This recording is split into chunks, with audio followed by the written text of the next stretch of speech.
Assalamu alaikum. What are the 20 plus best foods that you can use for suhoor, for iftar, to make combinations of meals that have variety, taste good, and ultimately help you to have energy that sustains you during the fast? I'm midway through a fast right now. I still got plenty of energy, alhamdulillah, thanks to this strategy. But also, what are the different foods we can eat that are going to help support fat loss, muscle growth, whatever other goals we may have during Ramadan? And obviously, the biggest goal we all have during Ramadan is to do as many good deeds as possible, our ibadah, and be the best Muslims we can be, still be productive and energetic at work, be patient with our family. There's a lot of priorities we have in Ramadan, and your nutrition should support that instead of hindering that by putting you in a food coma, making you gain weight, or making you obviously be lethargic and unfocused the next day. So we're going to cover all of that. I actually have a slideshow for you guys today, and it's actually the most common question I get is people obviously ask me, how do you, what are the exact foods that you eat? So we're going to dive into that today, inshallah, inside of Healthy Suhoor and Iftar Made Simple. So exactly what you should eat for suhoor and iftar if you want to have energy, avoid food comas and bloating, and lose fat plus build muscle. And obviously, this does need to be customized to you, the foods that you like, the foods that you're accustomed to eating, etc. But certainly this is going to give you the right direction as to what foods you start testing with yourself, start getting better results. And obviously, my team and I are happy to customize this to you. And that's obviously what we do inside of our fitness coaching program. So the problem with most conventional suhoors and iftars that people do are, number one, they go way too low in protein and way too high in carbs, often simple carbs when it comes to suhoor. Now, there's nothing wrong with carbs. Carbs are great. Carbs fuel your metabolism. Carbs are an important part of a proper weight loss plan, and carbs make it easy to stick to your plan and give you some flexibility. But when we go too high in carbs for suhoor, or it's too much, not even too high in carbs, but too much of a percentage of carbs, we get a blood sugar crash later in the evening. And also, if we're going too low in protein, the combination of these conventional suhoors that most people do that have these problems are that it causes muscle loss, fat gain, inconsistent energy levels, and hunger. And obviously, if your energy isn't good, you're going to have trouble focusing at work and in prayer. You're going to be impatient with your family. And obviously, you're going to have high hunger levels, right? And the hungrier you are, the more irritable you're going to be with family, and the less focused you'll be at work too. And also, it's going to inhibit your ability to focus during your prayers. And honestly, sometimes being hungry can actually help you focus more in prayer, because you really need to use that prayer to sustain yourself. So Bismillah, obviously as I dive into this presentation, I do want to throw in the caveat. So there's a reason why we fast, because fasting does bring us closer to Allah. But if we can fast and have more energy, then obviously we're going to do things better. And obviously we don't want to be gaining weight during Ramadan, because I'm going to share some hadith and verses from the Quran with you later today. They're also going to help inspire you on an Islamic level to treat your body with more respect. Now, the problems we have in most common iftars are they are also too low in protein, and too low in complex carbs, and too high in fats and simple carbs. Now, you may be asking yourself right now and scratching your head, what is a complex carb? What's a simple carb? I'm going to explain that later today. But first, understand that the consequence of doing iftar the wrong way like this is going to lead to fat gain, food coma, less energy for tarawih and other ibadah and other good deeds. It's going to affect your energy levels the next day, which is going to affect good deeds, work, and family the next day as well. And it just creates a vicious cycle. And if you're constantly in this, vicious cycle, it's going to enhance your food cravings. And by enhance, I mean it's going to make your food cravings worse. So I should say exacerbate, not enhance. And so you're going to have more food cravings, and you're going to eat more bad food, and it just gets worse and worse. And this happens both inside and outside of Ramadan. And Ramadan gives us a powerful opportunity to change that. And I always tell, clients this and friends this, which is that, I was hearing this khutbah a couple weeks before Ramadan where Imam Taha here at the masjid here in San Diego, alhamdulillah, may Allah bless him, Ameen, he was talking about how Ramadan is a perfect chance to actually work on our character, to work on our akhlaq. And if you go into Ramadan and gain nothing from it, I don't want to say you're wasting it, but you're wasting it in the sense that you have an opportunity to build new habits, but most people are just lazy. And I'm going to share some of the mindset stuff later after I go into the solutions as to what you should actually eat. So let's go through the actual principles, and I'll go into the 20 plus foods that you should actually be eating that fit into these categories, inshallah, that are going to help you with having more energy during the fast, and obviously, supporting health and fitness goals along the fast in Ramadan as well. So for suhoor, I want you to do a high protein and medium/high complex carbs and low in fats and sugars, or I want you to go high protein with low carbs, medium fats, and this is going to sustain you for the day. So everybody has different preferences, and I split test this on myself. Today I actually did complex carbs and lean proteins for suhoor, but usually I'll go, medium healthy fats and high protein. High protein is a universal thing here, but I will split test the two of them, and both complex carbs and healthy fats will give you sustained energy for the day, but certainly depends on the person. So there's some split testing that needs to happen based on your lifestyle, your own unique needs, and of course, your preferences, your taste buds, everything else, right? Because it's all about sustainability at the end of the day. Now, as far as the benefits of doing so, you're going to maintain your muscle, possibly even gain muscle. You're going to lose fat, and you're obviously going to have energy and focus for your work, for your family, and obviously, most importantly, for your good deeds and ibadah throughout the day, right? Now, for iftar, what I want you to do is high protein, medium, high complex carbs, and low fats and sugars, okay? So again, just jumped around there. And we're going to dive into that in a sec. But the thing that most people don't realize is, why is this important, right? Like, why are fats bad? Are carbs bad? There's a lot of misconceptions of the diet industry that foods are bad, right? And there's no food that is bad or good. It's just how do we combine them to strategically give you more energy and help you burn fat? And obviously what more energy means for your ability to be a better Muslim and for your ability to be better at your job or in your business and with your family and everything else that's important to you, that is more important than how you look. I mean, obviously how you look, and your confidence is definitely relevant, but we all have bigger priorities than that. And your body, again, should support you in that, because Allah gave you this body, subhanahu wa ta'ala, He gave you this body to obviously use it for good as opposed to destroying yourself at your own hand, which obviously there's a Quran verse at this, and I'm going to share some of those verses and hadith with you to give you some Islamic motivation to eat healthy and treat your body with respect. So fats are not bad. Complex carbs are not bad. Even sugar isn't bad sometimes, but we want to be careful because obviously, fats and sugars can more easily be stored as fat than complex carbs and lean proteins. But even so, healthy fats are still good to include in your diet, and they're important. It's just strategically got to set it up right. So I'm going to share examples of that and some examples of meals too, just so you know exactly what to do. But I just want to kind of share the principles with you too. But again, when you do this right for iftar, your metabolism is optimized for fat loss and muscle growth, or at least maintenance, right? You have energy and focus for tarawih, for other ibadah. You're going to sleep better after tarawih, and you're going to have energy the next day to do good deeds, to work and be focused at work and produce and perform and obviously be productive, and to be patient with family as well. And so you get into a positive spiral where you keep getting more and more motivated to keep doing well and to keep doing good deeds, to have energy, to inspire your family to be healthy too, to crush it at work, to inspire people inside your community to be healthy, and obviously to lose fat and build muscle, right? So you're in this positive spiral as opposed to the negative spiral of the opposite, right? So now you must be asking yourself, okay, well, what is a complex carb? What is a lean protein? He's throwing out these jargon words that I don't understand because I'm not a fitness person. Or maybe you are a fitness person, you understand, but I just want to share this because this is literally the most common question I get on all my videos about Suhoor and Iftar. People are like, give me specific foods. So here are 20 plus specific foods for all these categories. So let's start with, I think I have 10 different carb sources on here. So the difference between complex carbs and simple carbs is simple carbs have a high GI, so glycemic index, right? So that means that they spike your blood sugar quickly, then your blood sugar goes down. Obviously, if you have diabetes, you probably already know this. You want to be careful with that. You want to do more, low GI, low glycemic index, where it's more of a steady stream of glucose, which is what all carbs are broken down to in your digestive system, released to your brain, so your brain has energy, and so that it doesn't get as likely to be stored as fat. Plus, your body has to utilize energy to break down the complex carbs, which then stimulates your metabolism as well, right? So here are some examples, and frika is safe for diabetics, and obviously in a lot of our Middle Eastern cultures, this is positive, right? Brown rice, you don't have to love brown rice, right? But it's an option for sure. Couscous, right? That can be good, but it does have gluten, so if you're gluten sensitive, be mindful of that. Quinoa is a good replacement for couscous if needed, if you like quinoa. But again, if there's any of these you don't like, then obviously cut them out. But these are all examples of complex carbs. Sweet potato for sure. Regular potato can be good. It's pretty satiating as well. Butternut squash is pretty good. Oatmeal is excellent. I do gluten-free oatmeal because I am sensitive to gluten, right? Whole wheat gluten-free bread, but even regular bread can be positive if it's tolerated well. And same with white rice if you use carbs efficiently and you have a healthy metabolism. But if you're watching this right now and you're struggling with weight loss, even when you go low on calories, then we got to fix your metabolism first before we utilize any of these simple carbs, because your body is not going to be able to use the simple carbs well, but the complex carbs will help to fix your metabolism. And obviously we do that inside of our fitness coaching program, which if you're interested in that, just send a message to my team. I'll attach like a link where you can contact my team below and they can give you some more info or get you on a free consultation for that as well, because we do complimentary consultations. But anyways, so dates also, weirdly enough, have a low GI, which makes them safe for diabetics, and they're almost like a semi-complex carb because they do have some simple carbs that digest fast, but they also have some complex carbs. So dates are interesting. It really is a superfood, and that's part of why it is a prophetic food. Now, obviously, don't be eating like 50 dates a day because that's like an insane amount of carbs. Even if it's complex carbs, it's just going to be too much calories and you're going to be in too much of a surplus, which, again, if you're like a skinny dude, it's going to help you. But most Muslims I know who ask me for help, who I work with inside my fitness coaching program too, are obviously, people who need to lose fat. And that's the thing I'm inspired about because it's a huge issue in our community where we have diabetes, heart disease, all these different things. So let's, focus on that so you don't have a stroke or medication or, heart attack or any of the things that unfortunately a lot of our communities deal with. Because, and I want to say this too, I'm going to touch on this later, but, this to be a modern Muslim is taking the timeless principle of Islam and bringing it to the modern day and age where we have all these health problems.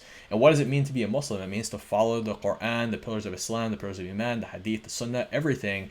And so when we destroy ourselves by our own hand, obviously in Islam we believe in qadr, that we have a set day that we die. But if you're watching this video right now and I say, hey, if you eat this way, you'll live 10 years longer, and your excuse is, hey man, my qadr, it doesn't matter. No. Is your qadr to watch this video and do nothing and change nothing and still have diabetes, to still have heart disease and do nothing? Or is your qadr that you watched this video and it changed your life and it gave you the education and motivation you needed to finally change your life and prevent all these health problems that you can prevent right now, to live 10 years longer, be there for your family, do even more good deeds before you meet Allah subhanahu wa ta'ala and reach a higher place in Jannat al-Firdaus, right? There's a lot of Islamic motivation behind this. So yes, we all have qadr, but the question I want to ask you right now is your qadr to continue down the unhealthy path you're on right now, if you're on an unhealthy path, even after seeing my videos, or is it to actually take action and change? That's the question I want you to ask yourself, and I think you already know the answer. Do the thing that is going to make you the best Muslim, which is to follow the Quran and the Sunnah of not destroying yourself by your own hand and by not practicing excess, especially when it comes to food, okay? So we're going to touch on that in a sec, but I just wanted to address that point because, I don't want you to use any excuses to not follow these guidelines. Plus, if we can customize these guidelines to you, it makes everything way easier, right? So again, let's go back into education. It's hard for me to talk about education without motivation because that's really important, but I want to make this video short, so let's dive into it. So simple carbs are obviously going to be like anything with sugar. Now, obviously, white rice has a higher GI than like brown rice, so it is considered a simpler carb, but it can be a complex carb and it can work well for a lot of people, especially those with a healthy metabolism, which is what we work on with our clients, obviously. So that's something that I'm always going to teach you about, is how to boost your metabolism, whether you're just watching my content or whether you're a client, right?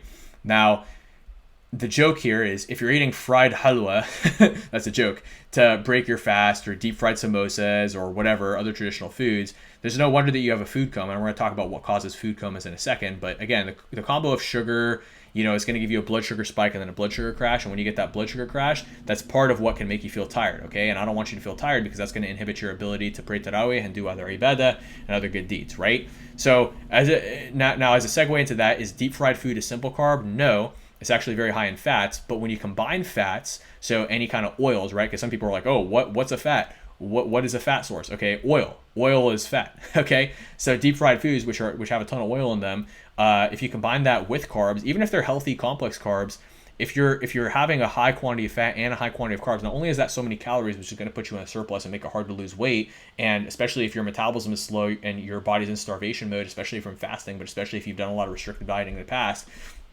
your body's going to conserve and hold on to those calories, and the fats are so easy to store as fats.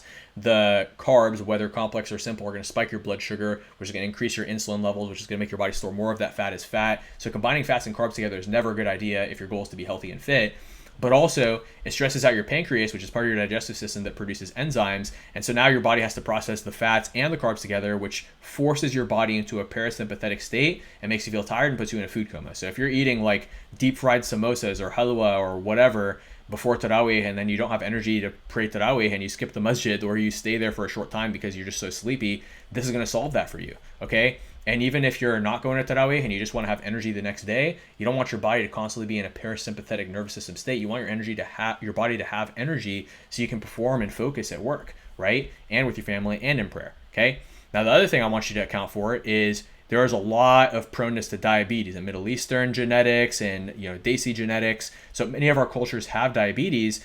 So we don't want to be stressing out the pancreas because, and when I say diabetes, I'm referring to type 2 diabetes. Obviously, type 1 diabetes, you can be healthy and really, really fit and still have type 1 diabetes because it's genetic. But type 2 diabetes is what I'm referring to specifically.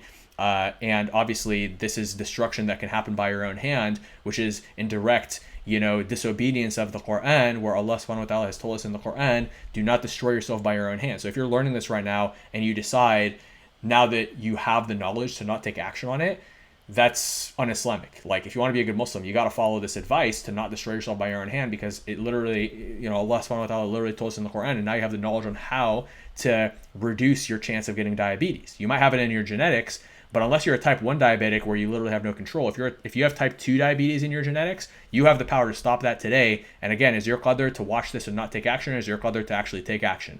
I want you to take action, and you have that decision to make today.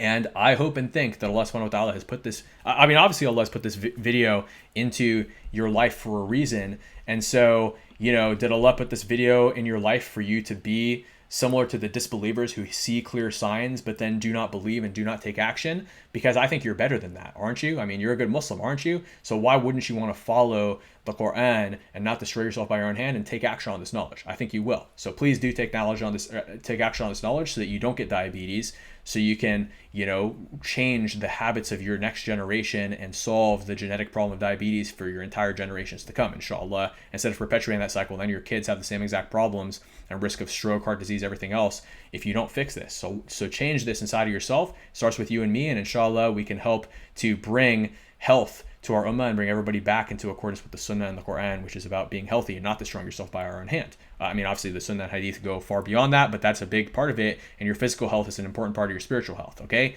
So again, keep the fats low in iftar. Let's change these, old out of integrity cultural ideals that are out of integrity with Islam. Instead, let's keep fats lower in iftar and utilize carbs for energy to stimulate your metabolism.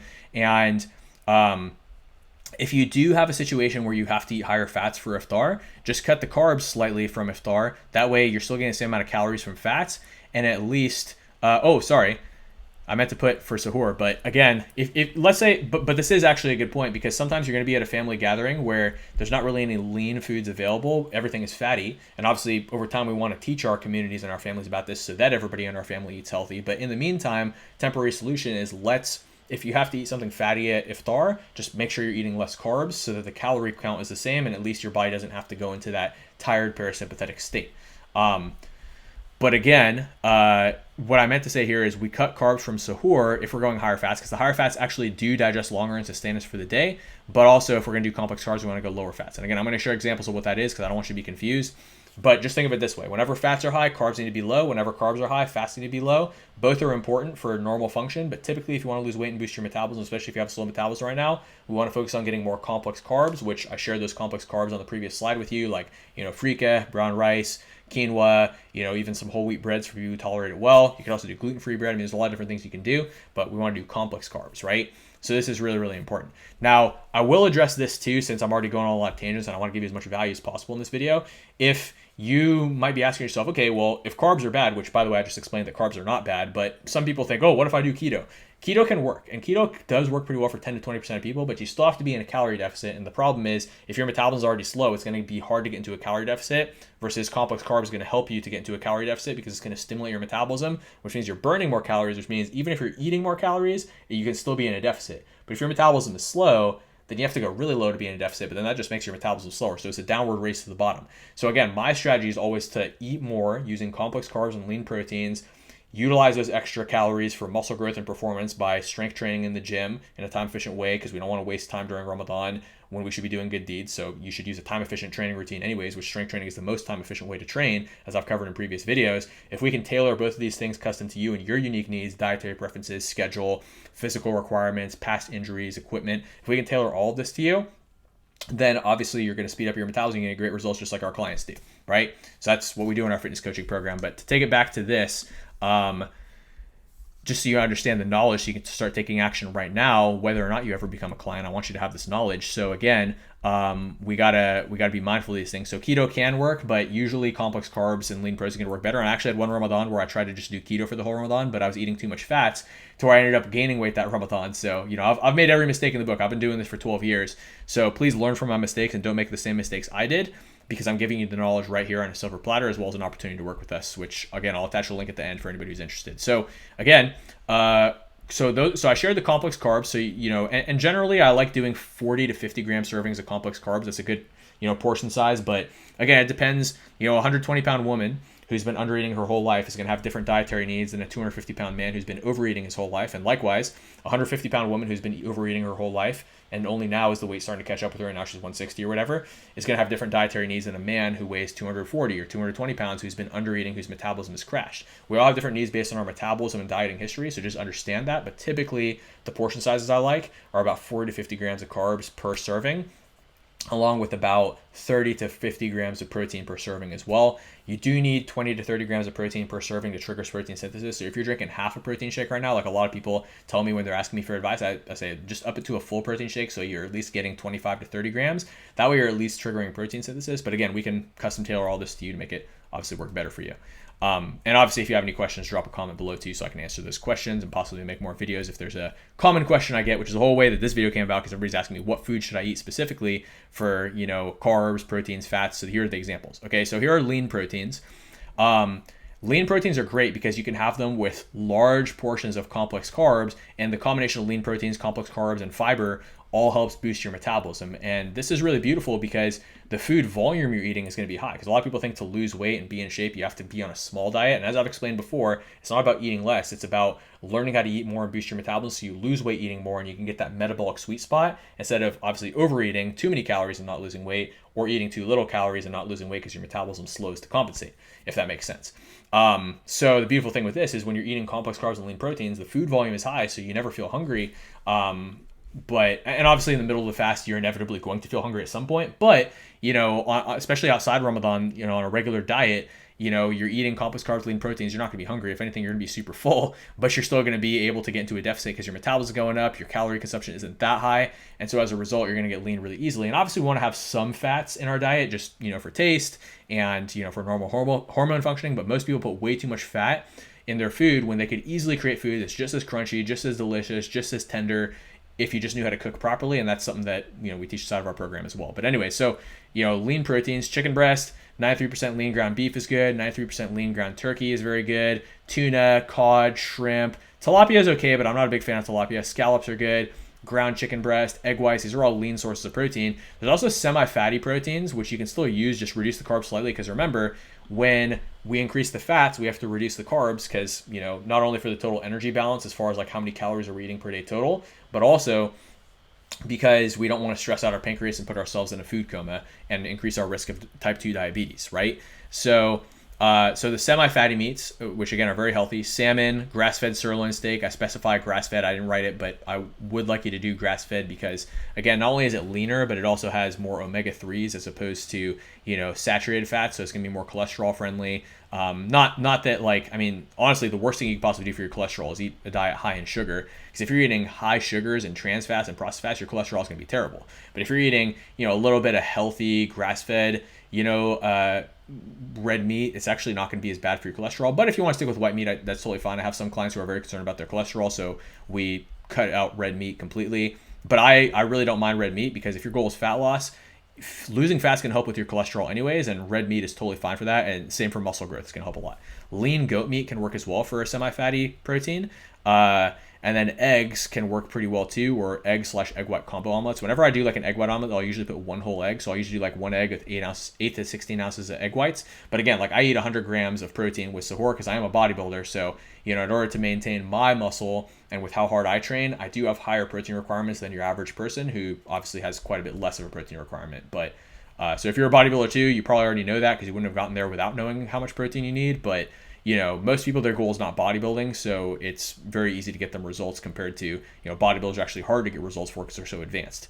Now, fatty meat, these are meats that we typically don't want to combine with carbs. Now, I know it's going to break a lot of hearts, but chicken leg and thigh, very fatty. I know chicken leg with rice tastes really good, and once a week you can have a cheat meal, no problem.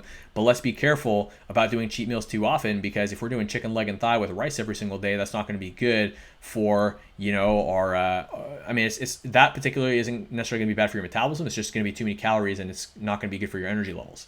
Ribeye steak is great. In fact, one of my favorite cheat meals is ribeye steak with French fries. So I will frequently have that as a cheat meal, but if you're having a ribeye steak just regularly, I would just combine it with vegetables, because I don't want you eating a high amount of carbs with that, because that's going to be a problem. Lamb, super fatty. So again, I know everybody loves lamb with rice, so make that your once a week cheat meal if you love it so much, but don't be eating that every day, because that's going to make you gain a lot of fat, and it's also going to kill your energy levels, especially in Ramadan when you're having all that after fasting all day for iftar. Man, you're going to get so tired, like, trust me. So let's be careful with that. Let's not destroy ourselves by our own hand. Let's follow the Quran and not destroy ourselves by our own hand, inshallah. So obviously the last question that people always ask is, okay, cool, you've taught me the complex carbs, you've taught me the proteins, but what about fats? What fat sources should I use? Should I use butter? Should I use grass-fed butter? Should I use grass-fed ghee? Should I use ghee? Can I use ghee? Should I use canola oil? Well, I'll tell you right now, never use canola oil, never touch it in your life, and I'm going to cover that in this slide. But there's a lot of fats that you can do. So if you have canola oil, literally throw it away right now. Pretend that it, I don't know. There's something funny I tell some clients, which helps them to cut out canola oil, but I won't say it here because I don't want to trigger, any sort of anger from anybody. But again, So good fats. Olive oil is excellent. The problem with olive oil though is it has a low smoke point. So obviously if you're using high temperature cooking, which I personally love doing because it makes it taste really, really good, the problem is that it's going to create carcinogens. So I'd rather you use avocado oil for high temperature cooking. Now some people actually get inflammation from olive oil. So obviously if you have Middle Eastern genetics, your ancestors have been eating olive oil for, generations and generations. So you'll probably tolerate it pretty well. Desi genetics usually tolerate it pretty well. But some people, like Europeans, a lot of Australians actually have reported inflammation from polyunsaturated fatty acids, which, if you're scratching your head and wondering what is a polyunsaturated fatty acid, it's just a type of fats that are in olive oil, which many of which are healthy. Like omega-3 is a polyunsaturated fatty acid, but and omega-3, which is found in fish and a couple other sources, is very good for your brain health, for your there's a lot of things that's very, very good for your hormones, your skin, but some people do get inflammation from polyunsaturated fatty acids, and so for some people olive oil causes inflammation. So be mindful if you get inflammation or bloating from olive oil, but if you're Desi or especially if you're Middle Eastern, you probably are good with olive oil. Just don't use it for high temperature cooking. Avocado oil is great and it has a high smoke point and it's also cholesterol friendly. Coconut oil is great and it has a decently high smoke point. Desi genetics tolerate pretty well. And it also has MCTs, which boost your energy levels and metabolism. But it also has saturated fat, which again, like it isn't as bad as like fatty, especially non-organic fatty meat or processed seed oils or sugars or any of those other things that will more significantly impact your cholesterol. It still is something that you should be careful of if you have cholesterol issues. I mean, obviously when you lose fat, your cholesterol will be better, but some people are very concerned with their cholesterol, so I don't want you to have to get on cholesterol meds. That's the whole point of me teaching you how to lose weight, is to get you away from these meds and complications. So again, that's just what I wanted to mention there, is be mindful of those saturated fats. Now, never ever touch canola oil and seed oils. Even like sunflower seed oil, which, some people have stated that it has fat burning properties, and some studies have suggested that. The problem with these seed oils is they cause a lot of inflammation, which is very unhealthy for you, increases your risk of cancer. I mean, there's so many bad things that happen, so we want to be very, very careful with that. Now, butter, grass-fed butter and grass-fed ghee are good in moderation as well. But again, if you have cholesterol issues, just be mindful of that, and you can track, adding and cutting certain things in, like maybe try coconut oil for a month, you test your cholesterol after you lose the weight, maybe you test butter, and so that's a good way of getting, the data if you're concerned about cholesterol. But personally, I'm not super concerned about cholesterol, but again, that's because I keep pretty low body fat, so it just depends on you. If you're higher body fat, that's really where your greatest risk of cholesterol is, so it's not even so much about your intake. I mean, weirdly enough, sugar can actually increase the most deadly type of cholesterol that's most likely to clog your heart, which is VLDL, because there's obviously LDL, HDL, and there's VLDL, and you can research this. Sugar, like processed sugars, which are going to spike your inflammation, are going to make you a lot more likely to get, VLDL cholesterol issues versus saturated fats. Again, some people, it's more, there's HDL, there's LDL. I mean, there's a lot of different things, and again, I don't want to go too deep into that topic because the whole point of this video is just to share some food sources with you. But I encourage you to do your research there and don't just take what the conventional wisdom says at face value, but actually look at the studies. Yeah, the biggest thing that's going to help your cholesterol is just lose fat, so focus on that. But certainly, if you're worried about cholesterol, we can stick with white meat, we can stick with, avocado oil, all that stuff, and just err on the safe side if you'd like. That's totally fine. Okay, so now the next question everybody asks me is, oh, you gave me the foods, but what about how do I combine them as meals? Okay, don't worry, I got you. I thought of this beforehand because a million people have already asked me this on my other social media. I had a video go viral and get 380,000 views on TikTok, and obviously these were a lot of the questions I got. So here are some of the ones you can combine. So I recently posted, whether you're watching this in the free Facebook group or whether you're watching this on YouTube, I posted my air fryer burek / samosas recipe, which, oh my goodness, it is the best thing ever. I probably shouldn't have talked about this while I'm fasting because now I'm getting hungry. Despite my complex carb for breakfast, I am getting hungry now while I'm thinking about this delicious food. But 93% lean, grass-fed, ground beef, which again, Open Nature brand is halal. And you can combine that with any other samosa seasonings from that video. I posted the recipe below with low-fat Twin Dragon egg roll wraps, which actually have 0 fat. Those wraps have 15 grams of complex carbs, and the meat itself is going to have about 15 grams of protein if you put about 1.5 to 2 ounces cooked of that meat mix for the video. So, and that's going to be about 2 to 4 grams of fat. So it's going to be super, super lean, and literally the ratio of carbs to protein to fat is completely perfect. If you do 3 of those bureks, that's going to put you right in range. Or if you do 2 of them with like a bowl of like low-fat lentil soup or like low-fat meat soup, it's literally perfect. and you'll get that solid 40 to 50 gram of carbs, 40 to 50 gram of protein serving with as low as fat as possible. Usually with that kind of serving size, we want to go, below 10 to 15 grams of fat. The lower, the better. Now, another combination meal that works really, really well, and this is actually what I'm going to have post workout today. Half a cup of cooked rice with 6 to 8 ounces of chicken breast and you can use curry powder, shawarma seasoning. You can shawarma powder, not like the oily seasoning, but shawarma powder, and you can put it in the slow cooker so it's tender, just like if you had put a bunch of oil in it, but minus the oil. So it makes it super healthy and it's actually easier to digest. And so that's how you're going to hit that craving for traditional food. And you also want to add half to 1 cup of vegetables like green beans or okra. Everybody Desis love okra, alhamdulillah. But you can do green beans, you can do broccoli. I mean, there's so many different vegetables you can do. Half a cup of quinoa with 6 to 8 ounces of turkey meatballs. That's more of an American type recipe, but you can make it taste Middle Eastern or Desi or whatever seasoning you want to put. One of my clients, actually, his dad makes the best turkey kebabs I've ever had in my life. It is mind-blowing. I forgot what their restaurant is called, but he actually owns a restaurant, so that's why he's such a good cook. But he does the turkey meatballs for his family. Man, I need to have iftar at their house, man. They literally have the best iftars. So hopefully they invite me, inshallah. If you're watching this, brother, you know who you are. I'm back in town, so let me know. But anyway, so you want to do that with some veggies, and I'll bring some food too, because I always want to contribute. I always want to be a giver, not a taker. But yeah, so like that's the biggest thing is, do this combination. It's going to be complex carbs with lean proteins and vegetables. So it's going to fuel your metabolism. It's going to fill you up. It's going to taste good if you know how to make it properly. And turkey meatballs, especially if you make them the way that that my good bodybuilder friend, I have a friend who's a 60-year-old pro bodybuilder who he does some meal prep for me, and he's a good friend of mine from the gym. He's a non-Muslim guy, but very, very good guy. Eric, he taught me this turkey meatball recipe. Inshallah, I'll post it soon on my channel, where you actually use a little bit of egg whites, peppers, celery, spinach, and you make these delicious meatballs that are so tender and delicious. It makes it so easy to eat turkey. Now, the challenge is most people have a struggle finding halal turkey, so you might have to search depending on where you live. Obviously, if you live in like Southern California, there's a lot of access to halal food. But it just depends, because I've had some clients in New York who found it, some who struggled. I have some clients, actually I have a lot of clients in Portland, Oregon who have struggled to find it, but they're still looking. But you don't have to do turkey. You could do it with beef too, or even with ground chicken, because it's easy to find halal ground chicken, alhamdulillah. Now, another thing I like to do is 3 cassava flour tortillas, because that'll equal roughly about 40 grams of carbs with beef or chicken tagine, right? So I'm going to post this recipe again, but I did post a chicken tagine recipe on TikTok. But again, just comment down below this, and I can potentially send you that recipe, or I'll probably post it on YouTube and in the group too. So keep an eye out for that. And if you can't find it in the group or on my YouTube, just comment down below and I can get that to you, inshallah, or I can have my team send it to you. But again, there's a lot of different recipes. So obviously, if you're not subscribed already on the YouTube, make sure you do subscribe, because I'm going to share all these recipes with you. You might be watching on Instagram, Facebook, wherever you're watching it. Just comment, follow, subscribe, turn on notifications, whatever you got to do on whatever platform it is. Share with friends to make sure that this reaches as many people as possible to help them and inspire them, but also so that you don't miss anything that I post in the future that you may find interesting.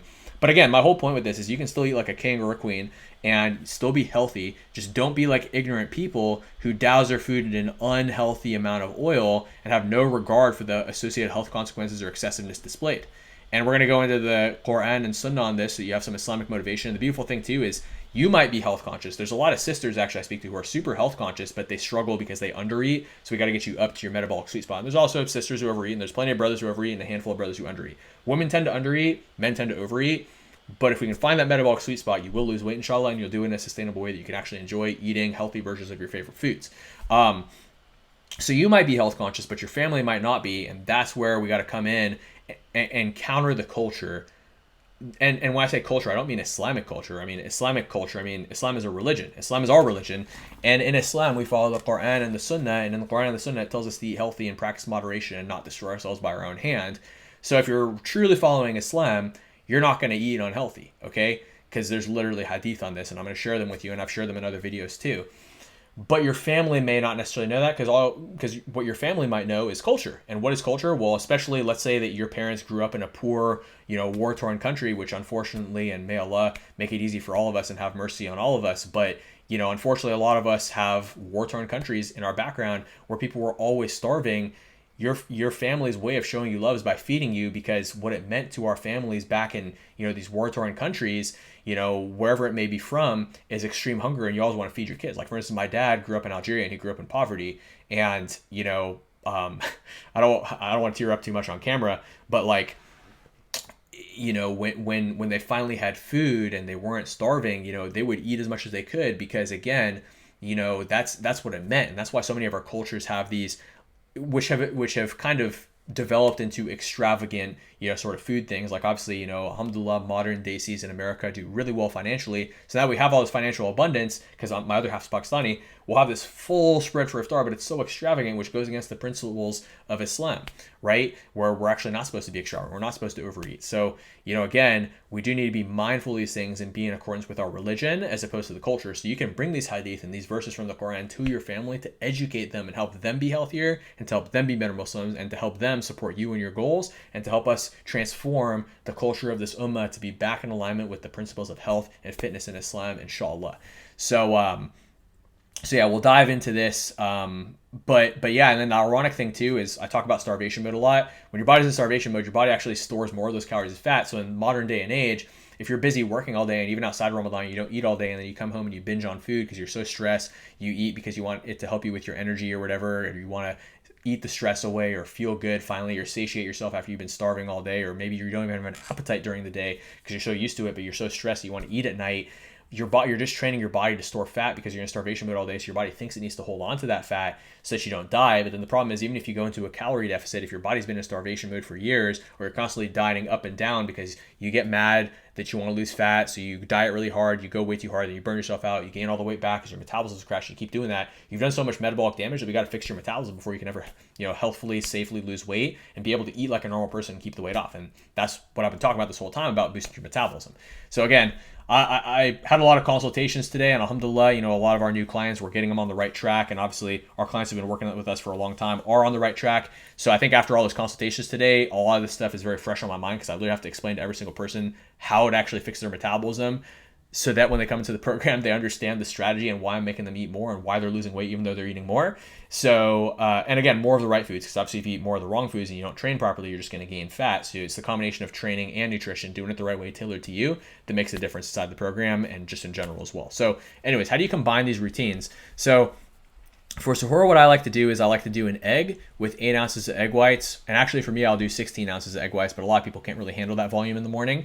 So I'll usually have people just do 8 ounces, and that's 30 grams of protein when you combine that with an egg. Or, the Munir omelet is 16 ounces of egg whites with 1 egg. And so that's about 56 grams of protein I'm getting, plus 2 scoops of protein for me personally. So I usually get 106 grams of protein in the morning for suhoor when I do that particular one. Today I did a little bit lower. I just did some, 4 ounces of beef patties, which is about 25 grams of protein with, my protein shake and my oatmeal. So it was about 82 grams of protein that I had for suhoor today, which is a little bit lower than usual, but that'd be pretty high for most people.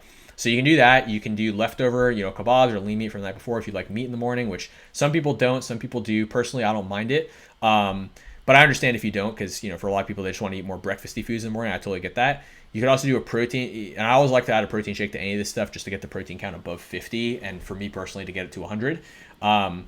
Now, as far as, you can also add avocado or nuts, just obviously don't overeat and get too much, and don't undereat and get too little. And that'll depend on your body weight and a lot of other variables we need to customize to you, of course. And then if you want to do complex carbs, oatmeal with protein powder does work well, or oatmeal with an egg white omelet. But personally, and then obviously you want to go lower fat if you're doing the carb option, but personally I do better I tend to do better on the medium fat versions. But even today I did complex carbs, and yeah, my energy isn't as good as it would be if I did the fats, but I still feel fine. I'm still doing this video, 90% as coherently as if I was doing it with the fast, or with the fats. See, there's an example of me slipping my tongue, but I'm still presenting this information well because I still have energy because I did complex carbs, which is still way better than eating simple carbs. Like I was telling you, most people make that mistake of doing it for suhoor.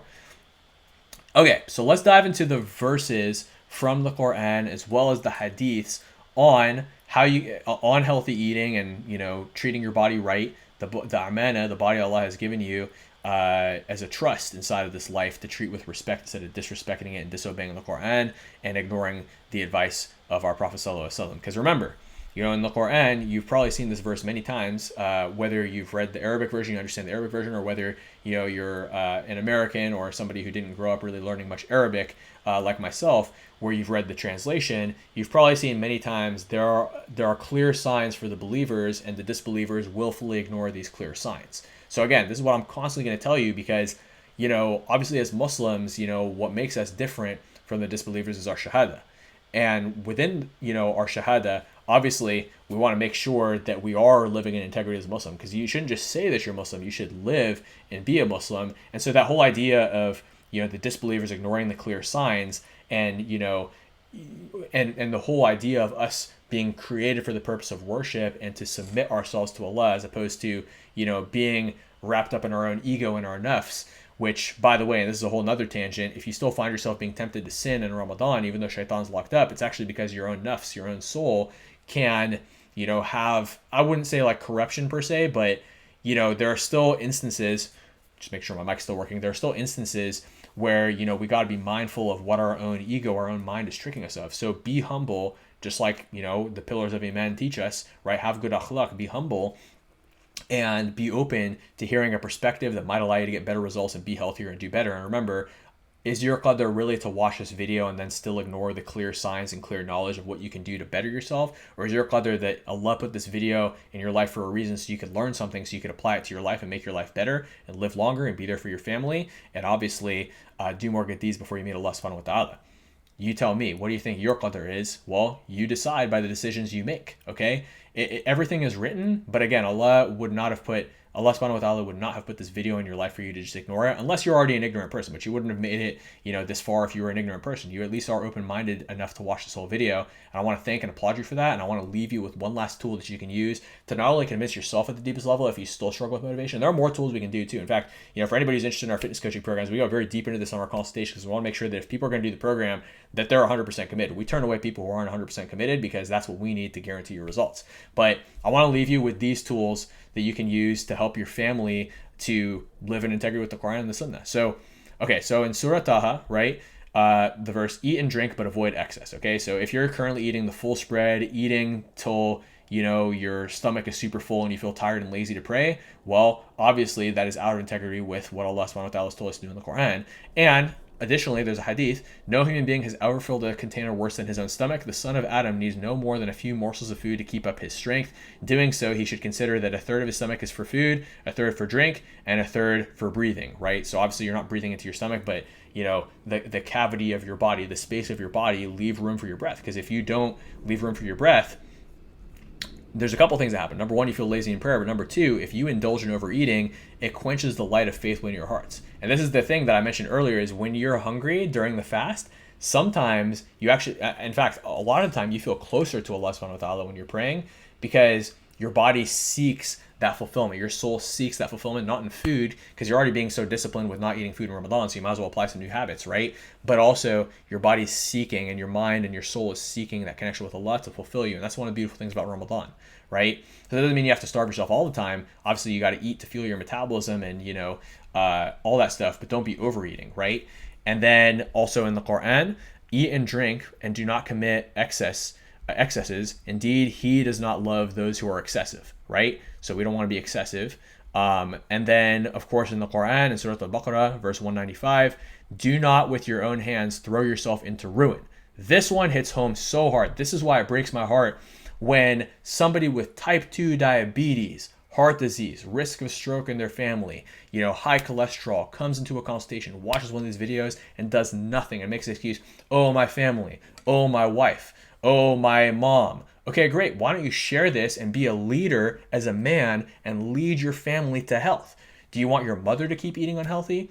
I speak to many brothers. I'm not going to give out personal details. I was about to go into personal details, but I've spoken with many brothers whose parents, family, older brothers have had serious health conditions. In fact, a lot of my clients, the reason that they signed up was they had one of their older brothers. A lot of my clients are in their 40s. I have people of all ages, but specifically, there's actually a lot of guys who came in this Ramadan, and women, who found that the thing that motivated them to actually finally want to change was that one of their older siblings had a serious health problem. I've had people who have I had a brother who had a heart attack, and that's why I wanted to sign up. So don't let it get to that point. choose to not destroy yourself by your own hand and choose to lead and inspire your family to better health as well. Okay? Remember, your qadr, is your qadr to watch this video and be ignorant and not share this with your family? Is your qadr to watch this video and not share it with yourself and apply it to yourself? Because that would mean you're an ignorant person. But if you're an ignorant person, you would have made it this far. So it doesn't make sense for you to not take action at the end of this. If you were an ignorant person, you wouldn't be a good Muslim. You would have ignored the clear signs for the believers that Allah exists and that Allah is the one God. And so then what would you have done? Well, you would be an ignorant person, and so you wouldn't be receptive to this too. Now, I'll tell you what the resistance that you are feeling, though, because it's hard. I get it. It's hard to challenge your family and lead your family and disagree with the culture and change the culture. But if you don't do it, who's going to do it? Do you want your kids to grow up and have the exact same problems and pain that you have today and perpetuate that for generations? Or do you want to stop the generational curse of poor health now and help me to reform our ummah with this message and with this video? And please share this with family and friends if you find it would be helpful to them, and at least share these hadith and verses from the Quran with your family so they can be better inspired, or share this video if you feel that I explain it better. But please share this so that we can obviously help transform this ummah, okay? So I will close with this. Remember, there are multiple hadith. Your body has a right over you, so obviously don't be treating it with respect. And then a stronger believer is better than a weak believer. And of course, this hadith continues, and I should have pulled the whole thing here, but there is good in both of them. So just because you're weak, physically, mentally, whatever it may be, doesn't mean you're bad. There's good in both of them. And also, the part of this hadith that actually helps me a lot, just in my own personal life, is do not think what if. Do not have regret, because that only opens the door for a shaitan to, say negative things to you. And obviously I'm paraphrasing that, so please search up that full hadith. But, again, just search up the strong believer is more beloved to Allah than the weak believer, and you will find, many pages with that hadith on Google. But, again, this is so important. So please don't be ignorant. Please don't choose culture over your religion. Please don't choose old habits in your comfort zone over living integrity with your religion and living a longer and higher quality life. Again, your qadr, I do not think, is that this video found you by accident. Allah put this video in your life so you can take action on it. So don't ignore the clear signs and knowledge, but instead take action. So the question I want to ask you at the end of this is, if you're struggling because of cultural pressure to be healthy, are you going to choose your culture over your religion? Or are you going to educate people from your culture about your religion? Again, the choice is yours. And by your religion, I mean our religion, right? The choice is yours. And this is part of what inspired me. There's a lot of things that inspired me to change, because alhamdulillah, when my business first saw success, and the thing is, when Allah gives you success, it's a test. When Allah gives you pain and stress, it's a test. And you choose to get better, or you can choose to be bitter. The way of shaitan is to be bitter and negative about it. The way of Sirat al-Mustaqim is to allow these challenges Allah puts in your life to make you better. And so one of the challenges Allah put in my life when I saw success, alhamdulillah, was I gained some weight, a lot of weight. I gained 20 pounds when my business first blew up because, again, I was so busy, so stressed. I kind of threw my health out the window, was eating unhealthy. And one day I had to look at myself in the mirror and I had this belly. And I'm trying to teach people how to be fit, right? And obviously I was helping my clients get really good results, but with myself, I had fallen out of integrity with myself. And so I felt those dunya consequences. I felt tired all the time. Thankfully I didn't have any heart issues because, I'm pretty young, but alhamdulillah.